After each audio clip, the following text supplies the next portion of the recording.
Okay, here we go. Part 7, the final chapter. This one's called The Master's Duel.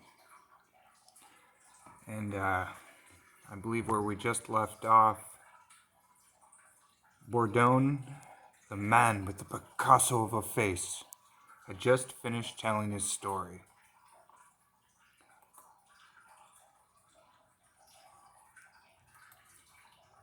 Oh, and by the way, that's not a sleeping elephant. That's supposed to be the villain Botticelli on the hilltop. And this is Botticelli's final dream. But Fragonard, it now has a brush of his own. Well, we'll get into that. By the way, my dad made the frame. Of course, I painted the image you see there. And we'll get right into it. And I'll talk a little bit afterwards. The Master's Duel, Part 7. I asked Bourdon why. When I tried to use the paintbrush on him, it didn't work. He told me the paintbrush only works at night and will only effectively work in the hands of a skilled and masterful daydreamer and artisan. I then told him of how Botticelli painted an apple out of thin air in the middle of the day.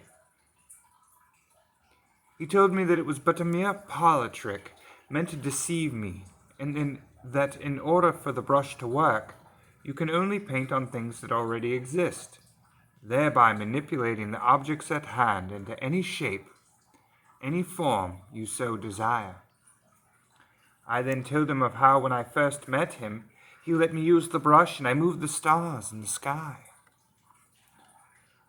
Bourdon was impressed and wondered if I possessed the skills necessary to defeat him. So he gave me the brush and a small amount of paint he'd kept hidden, in hopes I was truly worthy to hold the brush and skillfully master its secrets. I promised to restore his Picasso of a face when I was through with Botticelli. I then ran to my father's room where all the paint was being kept. I painted the magic lock off the door and made a painter's palette of my own. I promised my father I would defeat this evil painter and return to paint him back to health and find a way to break him free from the canvas. I found Botticelli lying on a hilltop, sleeping even the night away. I asked him to get up and face me, for unlike him, I had nobility and honor. He got up with a startled look on his face, as if though he couldn't believe his eyes. I told him that I too have a magic paintbrush and a palette of paint ready to defeat him. He responded with an uneasiness to work for his efforts. You do not choose to battle with me, boy. I am Jared Botticelli, masterful painter and daydreamer. Why don't you give me that brush and end this foolish nonsense now? I replied by backing my feet up, with paint on my brush and palette in hand, asking him to take first blow. He backed up and did the same, as he must have known I was not about to back down now. The battle began with a stroke of paint directed my way. He painted a tree into a horrid beast and sent it chasing after me. I responded with glee in my heart as I painted that tree into kindle and bent it to the ground. He was quite impressed and asked how I became so skilled with the brush. I told him that before I knew my father was imprisoned, I would steal the paintbrush on a nightly basis and practice on my own. He told me of how sneaky I was and said I would pay for rifling through his things. He then painted a tree stump behind me, and as I backed up, I tripped over it and fell to the ground. He stood over me, speaking with a vengeful tone. You could have been my apprentice, young Aiden, prince in hair to a pile of dirt. but you lack the skills necessary to be a masterful painter and daydreamer like myself. Now you will rue the day you ever crossed paths with me, Jed Botticelli. I decided I needed to up the ante if I was to end things swiftly.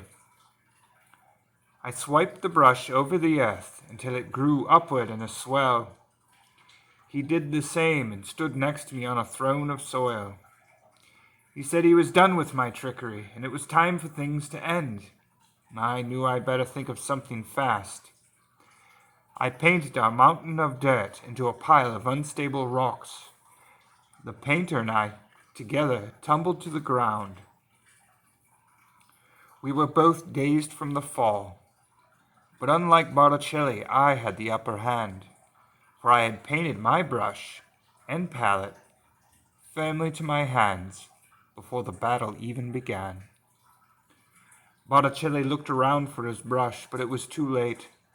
I'd painted myself free from the debris and was standing over him, ready for his last and final words. He claimed mercy. Oh, but I wasn't about to be merciful when a thought occurred to me for a fitting demise for his treachery. I dipped my brush into a bit of white paint just before sunrise and painted poor Botticelli into the sky as a cloud and watched as he drifted away, never to be seen again. After the battle, I painted myself free from the brush and palette, picked up Botticelli's brush, and walked back to our village, which seemed to return to normal, as his curse had been lifted. When I returned to my father's humble little home, Bourdon was waiting there for me with much praise that I had defeated his father's victor. I painted his face back to normal, and my father back to health. I unfortunately couldn't figure out how to free him from the painting. I asked Bourdon if he knew of a way to break this final curse. All he said was there was no way that he knew of, and that not even the paintbrush could free my father. But that one thing can free him, and that is if someone willingly took his place. I offered, but my father declined. So I asked if he would give me one last hug, and when he did,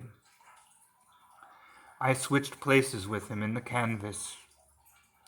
My father was heartbroken, but so was I, for all that I had put him through, put our kingdom through. I refused to leave the painting and ordered the brushes burned, so there was nothing left, and so that this horrific fate could never befall upon anyone or any kingdom ever again. And that's how I ended up hanging on a wall in this museum, young reader, stuck in this painting for all eternity. It's okay, my father and I had many good years before he passed, and I've grown rather fond of being in this painting. Though it may have its downsides sometimes, I get to live forever. You make do with what you have. I can still talk to people, and every now and then someone sits down on the bench in front of me and reads a few pages from a book. Oh, it appears I put another young reader to sleep with my story. Ah, well, at least I have the art to view. And if you're looking for a good read on Kindle, try the full-length novel version of this title and leave a positive review. It comes with all the art you didn't get to see here. And that is the end of the story, the short story. So I hope you enjoyed it. I wrote that one a long time ago. Very long time ago. I think you'll rather enjoy the novel. It's got a lot more to it. It's got adventures on the high seas. Oh, the garden. Believe me, you're going to love the garden chapter. It's butterfly flowers and statues and rhododendron. Believe me, you don't want to talk to the rhododendron. Anyways, I hope you enjoyed it, and drop a like and check out the novel. enjoyed telling you my story, telling you Aiden's story. Thank you.